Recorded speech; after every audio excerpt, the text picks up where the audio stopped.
Hey, welcome everybody to Trash Talk, 8 o'clock Tuesday morning. And we're glad you're here. We appreciate all the Yeah, comments, the emails, the phone calls, drones that are flying around over our houses. the Facebook blocking, Yes. the warnings, the criticisms. Yeah. Cheers. Enjoy. Didn't you have somebody from Facebook knock on your door to ask you about your car warranty? Yeah, right. Probably. It's- I'm gonna be really mad if the aliens invade us and they all look like that guy. I know, So, hey, I know you. right?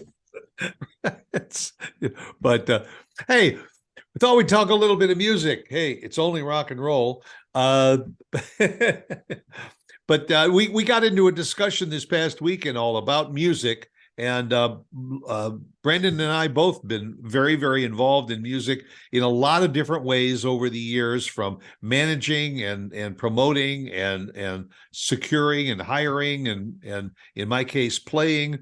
Uh, Yeah. we said, hey, we'll talk a little bit about music and about instruments. And I said to him, did you ever play any instruments? You ever took lessons on anything in Yeah. school or? I never took lessons. I've always been around music, I think. Probably not as much as maybe some others, but I feel like in my life, the majority of it, I've always been involved in music. Not just a fan of. And when I say fan, I don't just mean like, oh my God, I like this band, but I mean like learning about the band and where they came from, how they wrote the songs, those documentaries that go beyond just the behind the music. I've always been that, but I've always been involved with it. I've had a ton of friends that have played guitar, played drums, played piano, played in bands, and I've always been a part of that. I never took lessons. Um, there was a time I had this guy that I went to church with back in the day, and it was him and his sister. And really, I started talking to him because I really enjoyed his sister. So we'll just let's just be real about that. But I like you, guy, but you are a middleman. right, that's all he was. Because I thought he was a nice guy. I just didn't care. Um, and I hung out with his sister for a little bit before she moved. And anyway, but so him and I started to actually kind of become friends inadvertently. And he's one of those guys that just had natural talent on the piano. I know he took lessons, but I could just tell by the way that he did it that he knew he just he just had it. So he taught me some stuff, and for about 6 months, which isn't a long time, him and I would do stuff. And am I good? Do I remember any of it? No. Did I stick with it? Absolutely not. But it was one of those moments. Yeah, and I started playing piano when I was about, I think, 7 or 8 years old.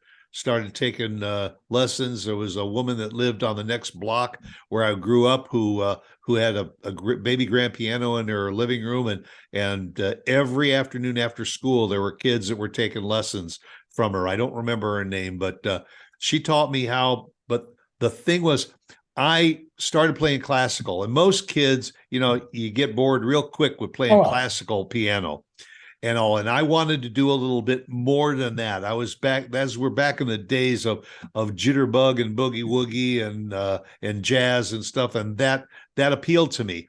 She gave me the name of a man that taught jazz piano. And by the time I got to about high school, I was playing jazz piano and really loving it. nice. And then I was following people like Dave Brubeck and Ahmad Jamal and some of those early jazz guys, and even going to when I got a little older, we used our fake IDs to get into places like the London House in Chicago to watch some of these guys play, and trios mostly, uh, Sure. and that was cool. I kept at piano, and then in high school I also was in a rock and roll band, and all that, played mostly local tunes of that period of time.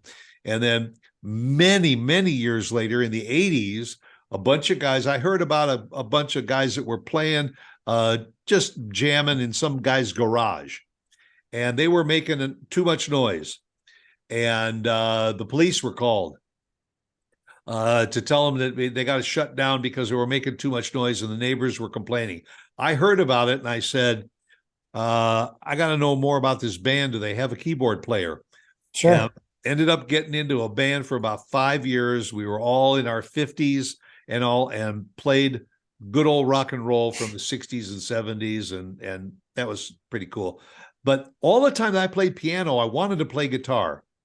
And I played a little bit and all, but I was never very proficient at it, and still am not. But there were back in the 60s and 70s and all. You were at a time when people started experimenting with synthesizers and with electronic music.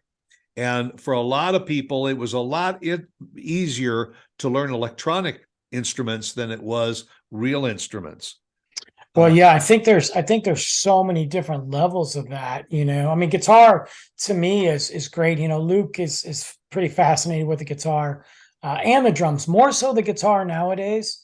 And he's picked up on things. I have a friend of mine that is musician, and he has showed Luke things, and Luke has picked up on it, even the way he holds it and he has the guitar pick. I see it, whether we go anywhere, and I'll give him that opportunity. But right. That's one thing. He is definitely a music kid, so I encourage all that. But I was the same way. I think guitar is great. I never could quite do that, but I definitely picked up on especially DJing and mixing and putting music together.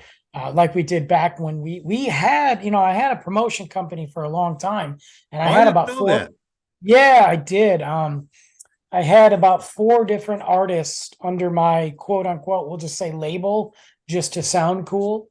And we worked a lot in Detroit. There was a festival, it's the Detroit Electronic Music Festival. It's called DEMF. And then they changed it to now it's just called Movement. And it's every year. It's every Labor Day weekend. Or is it Memorial Day? Can't remember.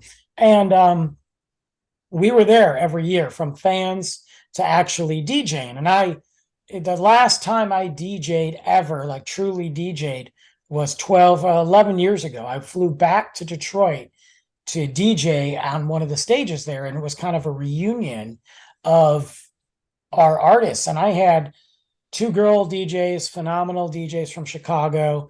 And I had another gentleman that was more of like into that.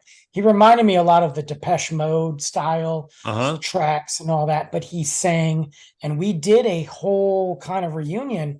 And when I was doing that stuff with mixing and layering and scratching and fading and all that, I was learning from these other artists, and they taught me a lot. But it was really cool because we went to Canada, Chicago, Philly, Detroit, Wisconsin, and did like a little quasi tour. And I was picking up things. They were teaching me different stuff. So that was really fun. Yeah. I was really brought up in the acoustic age, before the Beatles, back in the folk era. And I still very much enjoy acoustic music. Sure. Because everything has gotten very electrified.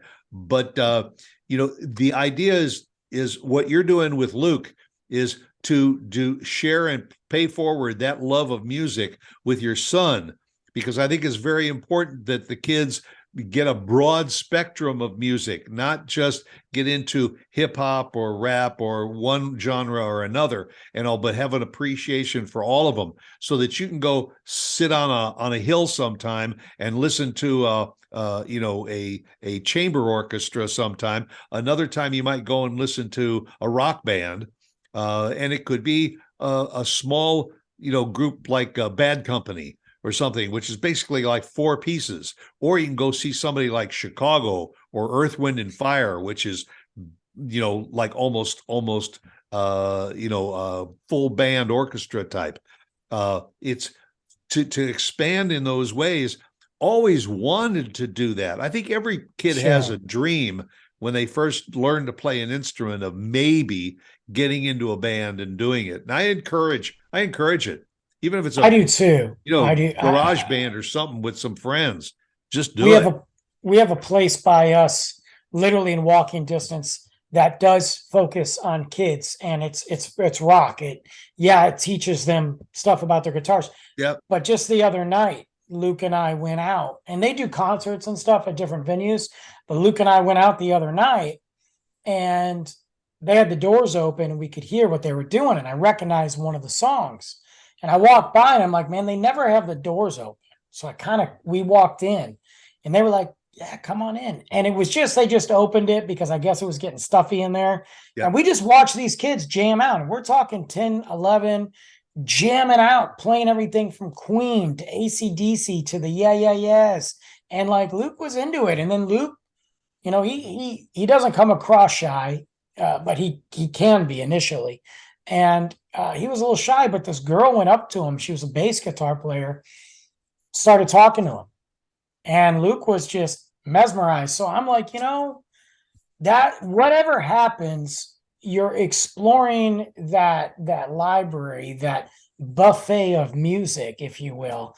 And maybe he'll pick up something or tell me he has an interest, whether it's the drums, the guitar, who knows, piano, keyboards. And I think music's such an important part of life, whatever the case may be. And as you say, it used to be you waited until you got to junior high or high school to pick up a clarinet or a saxophone or a trumpet or something, and you played in the school band, and that usually faded away once you got out of school. But as you said, you're getting kids down now into the grade school levels that are picking up instruments, and that's the way to do it. Yeah, and by the time they're 10, 11, 12, 13 years old, they're getting kind of proficient. And then they go to a school like the one that we've got in town, and the directors of those schools listen to the talents that these kids have, and then they blend it together and say, let's take the 6 of you and put it together, and let's try and do something. And it creates a love for the music and for the playing aspect of it for the kids. That was something that we never really had when we were growing up. If you got into high school, if you either couldn't make an athletic team or you didn't want to go out for athletics, then band or theater were the only other options that you had. And so a lot of kids would get involved in band, which I mean, I did that. I played clarinet for a while, didn't really enjoy the instrument. And that was before they had electronic pianos. So, playing piano, you couldn't really go places and where you could easily play piano. But, but today there's so much that's electronic drums, electronic guitars, electronic, like you mentioned, mixing boards that will make all kinds. The one thing you probably remember, I don't remember the name of the album, but Stevie Wonder did an album where he played absolutely every instrument on every song that he wrote on that album. I want to say, was it Music in the Key of Life or something like that? Sounds familiar. But you would listen to that, and it had everything from strings to horns to woodwinds to drums to guitars, and he would just add track after track after track. And if you looked at the liner notes on the back of the album, every instrument was played by Stevie Wonder. And there are some incredible people out there that can and will do something like that. Oh, absolutely. Yeah. But the real fun of it is, man, getting together and jamming with other people. That's it. That's it. And that's why we jam out a lot. Luke and I jam out, and it might not be anything, but it's funny because, we recently went on a trip and we were playing his playlist, and he's got a playlist. It's so wild to me because, some of the songs obviously are my influence, on him. But then I hear songs, I'm like, oh, where'd you find that? He's like, oh, I found it on Spotify. And I'm like, you're 5. Yeah. You found it on spot. You don't even know how to spell that, you know? And he's like, yeah, well, it popped up. And I think it was like a suggested song. And I'm like, and I love it because now he's exploring and he'll tell me what he likes about it. Oh, I like this part, Dad. Listen.